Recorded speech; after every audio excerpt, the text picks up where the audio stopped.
Hello and welcome to the New Issue podcast. Pajam Celik, we're already in 2013 and I can't tell you how much we're rushing to put together our 8th issue right now.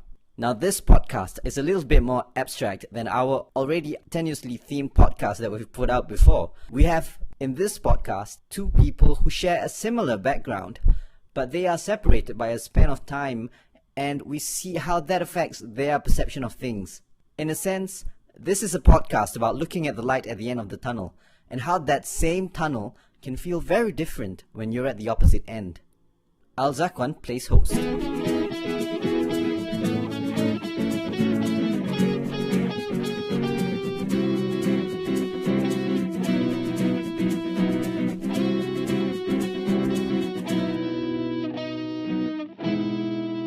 I'm Sara Trett. I am 16 years old, just. I am studying my GCSEs, taking them in June, and I'm stressed out about it. That's about all of my life right now. Oh, and I also like writing occasionally when I have the time. Yeah, my name is Lynam. I'm from Kuching, Sara. I was born there. I'm half Irish, half Malaysian. I'm 30 years old, and I'm trying to grow a beard, but I can't really do it the whole way. It's just a bit patchy here. I went to school in Kuching in a place called Lodge School, which was created by the Freemasons. That's why it's called Lodge. After that, I was sent away from home at the age of 11 because my parents didn't like me very much. So they sent me to boarding school in Penang, which was amazing. I spent 7 years there in Penang, just living in what I think is best described as a botanical garden, where you have plants from all other parts of the world and you live in this kind of bubble. And we thrived in it. But immediately after we left that bubble, when we were 18, we all seemed to have whittled away in different parts of the world, and we're like, oh my god, it's not like the botanical garden. So, after that I went to university in the UK. I studied archaeology first because I didn't know what the hell I wanted to do in my life, and I wanted to be a musician. So I thought I'd buy myself some time and take a course which didn't require too much brain power. After I did that course, after I graduated, I went straight into another degree. Studied law for another 3 years, then I studied to become a solicitor. After that, it was 2008, Lehman Brothers happened, and I was like, oh my god, I need a job.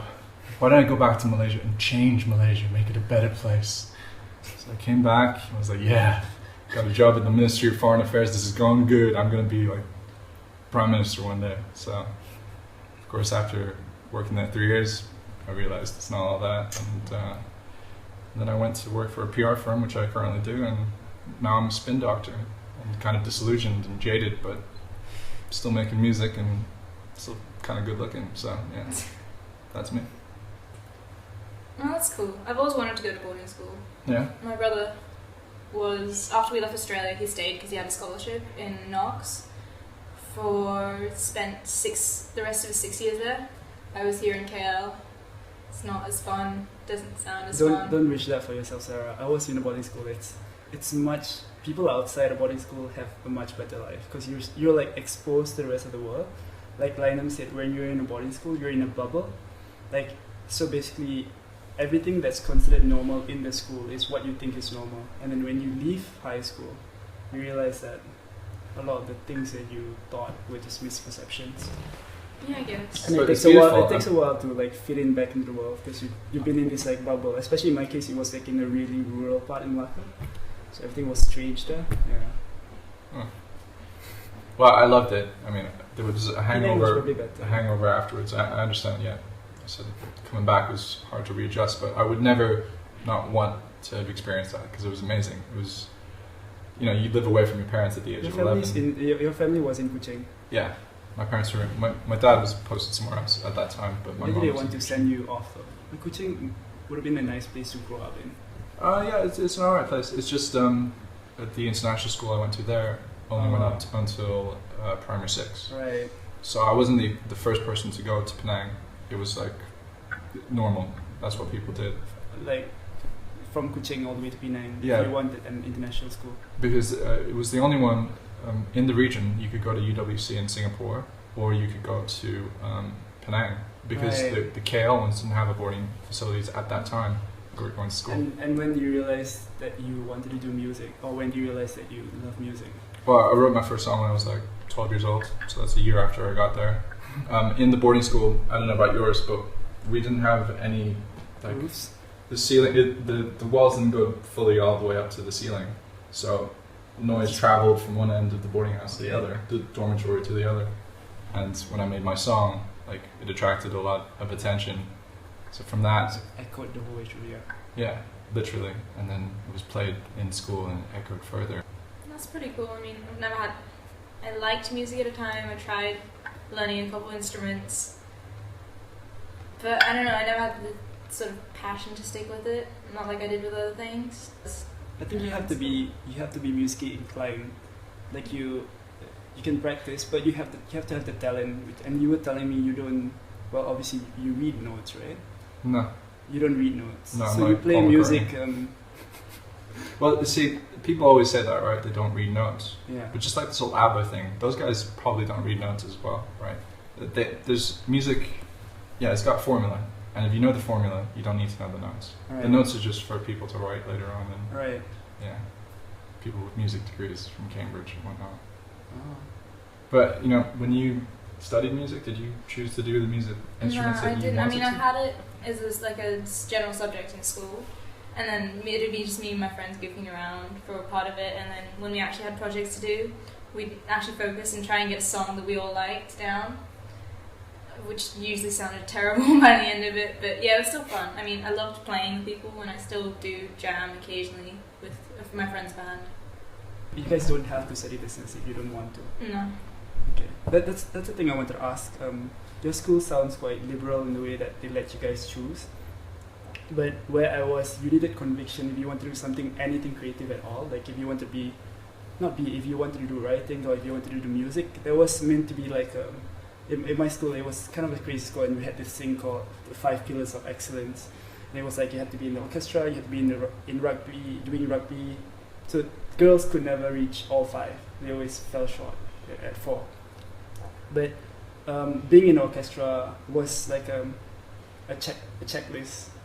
So if you wanted to pursue something creative, you needed to do it on your own. No one would actively encourage you. Yeah, That's cool. One thing that's kind of different between when I went to school and when Sara's still going to school, but when I did my levels, right, the world was still, it was still that world where the competition wasn't crazy. It hadn't reached. You can feel the competition now is much higher for everything, for jobs, for places in university. If you go study in the UK now, I mean, you're going to pay at least £9,000. When I went, the local fees were £3,000. So I mean, there's a big difference now. And yeah, in terms of choosing what you want to do or the time in which you have to play with is much smaller now. It's more demanding. So people can't fuck around like we could before in the past. So Yeah, I'm definitely feeling that. The competition is so high. It's just incredible. And I get really jealous of like people in my school who know what they're doing and they're already like on track and like they've got their whole lives sorted out. Like I've got this one kid who knows he's going to Harvard and he's got his plan. No, he knows, and he is. I'm very sure of it because his mum went to Harvard for one, and he's just an excellent student. He's a state swimmer. He's just got a whole bunch of like achievements under his belt already, and he's doing nothing but it's cool.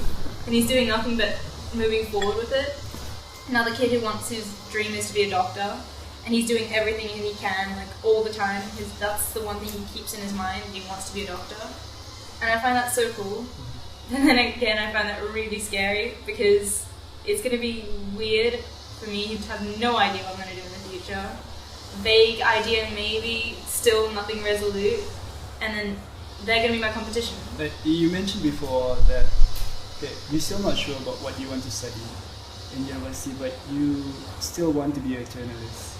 So the end goal is still the same, is it? Are you 100% sure that you want to be a journalist? This is where I tried to convince you not to. No, I'm not sure about anything, like ever. Until it happens, until something happens to me, it's not resolute. It's not in concrete unless it's real and in front of me. What about you, Lynam? Like, so you say before you went into archaeology and before you went into law, was there a lot of stress to try and reach that decision, or was it like was it something that was it something you thought out, or was it just like play by ear and whatever happens happens, that sort of thing? Well, originally I did have a plan. My plan was to go to Italy and learn how to speak Italian on my gap year. But that would have given me the time to kind of experience life and kind of make a proper decision. But my parents didn't like that plan, and kind of behind my back they kind of found a way through to get me to university in the UK and get it all set up, so all I had to say was yes or no. And it left me in a position where all my friends had already gone to university. It was just me and this other guy, this guy who ended up as an architect now, but he went to Italy, he learned Italian, Portuguese, everything, so he did the trail I was meant to. But my parents kind of gave me the decision, and I just said yes, because it was a simple decision to make. They were like, we'll give you £2,000. No, please don't go to Italy. Instead, you're going to do this, go to the UK and study. That's what they did? Oh, basically they said, well, we got this, you're, whatever, this guy, professor of sonics in Sheffield University. Yeah, he knows this lady, and there's still one more position open for archaeology. Do you want to take it? And I was just kind of like, well. I think that's a big point in which we differ, because my plan is finish school with as high grades as possible, go to a top university if I can get into one, and then it's never really been anything different to that. Like, I know my brother's thought a lot about gap years and going abroad. I'm not a very productive person unless forced to be. Right. Like, and uni is something I've always looked forward to. It sounds so much fun. Yeah, it just seems like a lot more independence, which I always longed for, and a lot more freedom. And I love the way they do it in unis, well, the way I imagine they do it in unis. I may be romanticizing it all, but I love the idea that you wake up, you go to school for 8 hours a day, and the rest of the time you're allowed... 8 hours? No, sorry, not 8 hours. 8 hours a week. 8 hours a week. 8 hours a week, okay. And then you just have the rest of the time to explore yourself, explore your environment. It's sort of like a compromise between a gap year and actually going to school full time. Because you still have to go to school and you have that discipline, you have to go to classes, but also you have that free time. What do you imagine you'll be doing in that free time away from classes? Honestly, I've talked to my brother a lot about this, and he's like the only one who can give me a real idea, because he's the only one who speaks honestly with me. But the way it is for him now is a lot of the time he spends in the library doing work, which I am resigning to that'll have to happen because it's uni. And apparently work still has to be done. But I don't know, I just find it kind of, I'm romanticizing it all, but just walking around, like imagine myself in London, and just walking around the streets, like I don't have to know anyone, I don't have to like talk to anyone, but it's just the weather, the buildings, and just being able to just be, and just not have to answer to anything. Just having the freedom to just do what I liked. Oh yeah, I'm sure on some sort of schedule, but nothing is so concrete that I have to conform to it, and I just get to do what I like, and that just sounds like heaven to me. So, Lynam, when you were in university and you had this free time, did you spend time making music? Well, I mean, yeah, I was trying to do it, but yeah, it wasn't that simple, I guess, because I wasn't on a music course, so my life wasn't dominated by music. And I don't know, those gaps, those free periods and whatnot, the freedom, I found university ended up being quite a lonely period, where you kind of miss the stuff that you had before, and the order, and a lot of the friendships you make can be very superficial. People, you know people, you know a lot of people, and you hang out with them and you socialize with them, but you still don't really know them. They're just shadows almost, and you end up becoming a shadow yourself. And I know I'm not the only person who's experienced this. More or less, it's the same. Everyone has this kind of similar experience in university, where they have high hopes for it, but it just becomes kind of like it's just a diluted version of what they expect. But they do get something at the end of it, which is good. Do you think that for you, uni was a stop on your journey, or like a goal, or just something you had to get through till you reach like the ultimate goal, whatever that is for you? Yeah, probably the latter. Still formulating the plan. So, I mean, it was while I was at university that I decided to become a diplomat.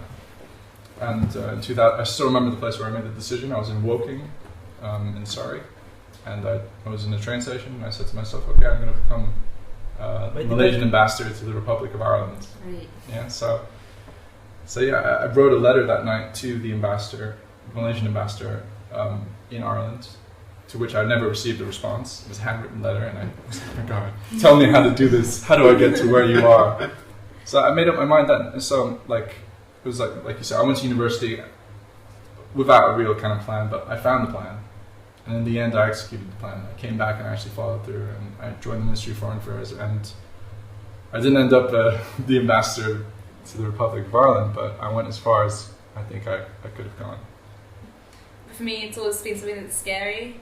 Like, I think the reason I've said journalist so many times is I don't know, but I think it's just because we had to make a decision. Like, it just made life easier if you had something to say instead of just being like, explaining, I'm thinking about it. But sure, journalism was something I was interested in, but it also just made it look like I had a goal. And sure, maybe it is my goal, maybe it will be my goal. Please. At this stage of life when you're about to transition, so many people, not even just your parents, but everyone's just asking you what you want to do next. And you've come to the point where you realize that you have to have an answer, whether you believe it or not. I think I had the same thing. I didn't have an aha moment where I realized this is exactly what I want to do.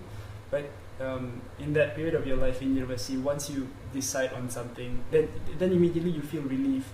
Because if you decide on something that's really concrete, then you know, okay, these are the steps I need to take, and these are the jobs I need to do. Then you have like a direction. When you're asking who do you want to be, is that tied to what you're actually doing as a job? I guess, because you need to be a different kind of person for different jobs you take. Mm-hmm. But also, just like the way I carry my life. Mm-hmm.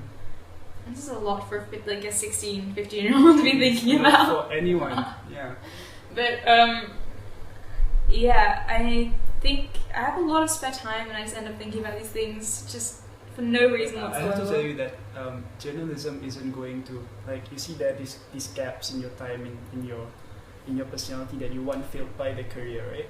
So the kind of journalist you will be is the kind of person you are. There's no like, this is the best journalist, this is the kind of thing you have to do. Yeah, like thinking about me as a person, as like a naive little kid who's just like, I don't know anything about the world, but I want to. And like how we were talking about why I didn't want to be a writer earlier, it's because I wouldn't change anything. What happened that made you change tracks? I guess there's two things, really. The first thing was that the way I went into the ministry was a unique pathway. It was created because people in the ministry weren't that good. The quality of the people coming in wasn't that good. They couldn't speak English very well. They weren't very confident with foreigners, So they were looking to plug the gap, and they created this scheme that I came under. Unfortunately, what happened was that when they brought us all on this scheme, they dropped the ball halfway because they met resistance from the civil service. People in there didn't like the fact that we were coming in a different way, thing. But the other thing was me myself. I kind of came in on the deep end. I couldn't even speak Malay. I still can't really speak Malay. And coming back from Europe and going to work in the government was a very big change. I saw like a totally different part of Malaysia, and it was what you wanted to do or what you expected. Well, I thought to be a diplomat, you ought to have an international background. You ought to be able to relate to other people and be able to know about things like read The Economist or Time magazine or whatever. But it turns out that here, their diplomats are just civil servants. They don't necessarily want that. What they want is people to promote the country more than people to get along with other people. When you went to work in the foreign ministry and then you saw how things were, was it hard for you to reroute? And was there a place that you rerouted to, or were you just like, fuck this, I don't want to do this, I'd rather do anything else? Well, it was gradual. The first year I worked really hard. Like I worked to the bone. It was only 1 year after that where I was kind of like, this isn't what I want to do. This is weird. So yeah, it was into that. Then I started thinking, I should do something else, or I should maybe leave. I should go back to Europe. And then in the end, they killed the scheme, and they said, okay, you've got until January to go. So I didn't really have a choice anymore, and it was pretty good because it decided for me. Otherwise, I might still be there. But I think I'm the sort of person who plays really, really safe by hedging my bets on everything. So like I'm doing as much as I can. I'm stressing myself out to points where I can't even manage it anymore. Trying to like get in as much like content as possible for, like that I can say I did, just so that I have something to fall back on. There's something I have like I can rest on my laurels for a bit and then get back at it. When it comes to like my future, it freaks me out to a point where I actually just need some sort of reassurance that it's all going to go okay. And when I don't have that, I ignore it completely. Like my exams are in 2 weeks, I haven't started studying, just by the way. A lot of people, they do the thing they want to do, whatever that is. Let's say being an accountant or whatever. And then they burn out after 3 years. And then they end up like farmers or something. Or they go, Oh my god, or they do doing that as farmers? They do the thing they want to do. I mean, not like farmer, like a laborer, but like they own their own farm or something like that. Yeah. They do the thing they always wanted to do, as opposed to the thing that they thought either was going to please themselves or please the people they love. A pretty big decision I had to make, that I had no problem making, and I think maybe all of us did as well, and maybe Sara might have to, is coming back to Malaysia. It was pretty clear to me I just come back to Malaysia because my family's here, and I didn't have anything lined up here. I didn't even, I don't know Malay, so it would have been hard, I thought, to get a job. But I just did it. I just jumped back, and it worked out somehow in the end. So I guess it depends if you're all into that fate and stuff, whether you have any kind of belief in fate. But stuff like that, you just gotta roll with it, I think, personally. Did the independence scare you guys? Like when you were off in uni and then thinking about whether or not going back to KL? Because I know I've been thinking about it. What else do I think about? But I'm thinking about what happens after uni. And one, for me, it depends on whether I can get a job or not. And like, I'm not sure it's a great thing to have that safety net back in KL, because it's like, it seems like it's too easy. I don't know if it's like, it seems sort of like giving up on, going to UK, being like majorly successful, trying something new. When I came back, I was always hoping that things would kind of progress, because 2008 was that elections, and it kind of changed a little bit. There was some kind of possibility, and even now with the elections coming up next year, it seems that something could happen, but it's quite unlikely that it will. But you always keep like a hope for that. I don't know if the Malaysia that you might come back to after university, after you've done university, might be very different to the one that there is today. And that was this month's podcast. There's a lot of excellent writing here on this month as usual, so please read them all. Then share them on Facebook and get all of your friends to follow us on Twitter and Facebook. You can find our details in the About page. So that's all from me, Lutfi Hakim. See you guys again next month in the first issue epic broadcast.